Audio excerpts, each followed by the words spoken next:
Aisyah. Maka akan saya ulang ya tata caranya, saya urutkan karena tadi saya jelaskan berdasarkan hadis, maka ini saya urutkan ya tata cara mandi junub sesuai dengan sunnah Nabi Shallallahu Alaihi Wasallam. Pertama, seseorang berniat ya mandi junub ya, berniat untuk mandi junub untuk mengangkat hadas besar. Ini yang pertama. Kemudian yang kedua, dia membasuh kedua tangannya, tangan kanannya dan tangan kirinya. Boleh satu kali, boleh tiga kali. Maka tidak mengapa dia membasuh satu kali ataupun sampai tiga kali. Kemudian setelah itu dia membasuh kemaluannya. Dia membasuh kemaluannya dengan tangan kirinya. Dia basuh kemaluannya, ya, dia bersihkan dengan tangan kirinya.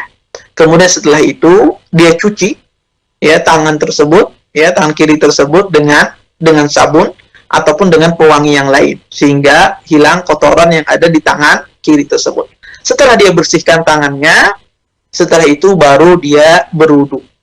Dia membasuh mukanya cuma satu kali saja, tidak tiga kali. Karena di hadis disebutkan satu kali.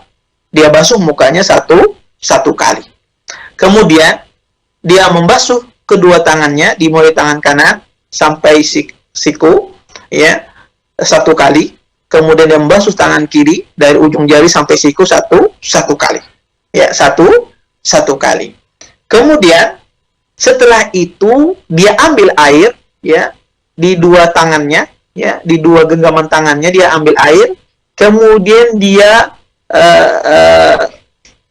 siram rambutnya, ya, dia basuhkan ke rambut kepalanya,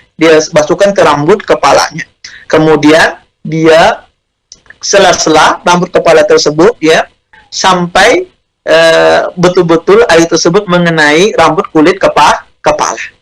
Kemudian sudah selesai hal tersebut, ya, dia mengambil air, ya, dia siram kepalanya, rambut kepala bagian kanan. Ya, dia siram rambut kepala bagian kanan. Setelah selesai, dia ambil lagi air, dia siram rambut kepala bagian kiri. Ya, rambut kepala bagian kiri. Kemudian setelah selesai, dia siram lagi, ambil lagi air, dia siram rambut kepala bagian tengah. Ya, rambut kepala bagian tengah. Nah, sampai ke belakang, ya. Dan jika ini sudah selesai, baru setelah itu dia ambil air, ya, maka dia siram anggota tubuhnya, ya, dari bagian dada atas, yaitu meliputi leher, ya, leher dan sekitarnya di bawah dagu, ya, dia siram, dia alirkan air tersebut ke bagian badannya, ya, bagian dadanya, kemudian bagian lengan yang tidak terbasuh ketika wudhu tadi, ya, bagian otot, ya, otot lengan, ya, otot tangan, ya. Kemudian, ya, bagian pundak belakang, dia siram air. Dia siram air sampai semuanya kena. Kalau seandainya satu tidak cukup, satu siraman, ulangi lagi siraman berikutnya. Ya. Terus sampai dia alihkan air ke bawah, terakhir dia basuh kedua kakinya.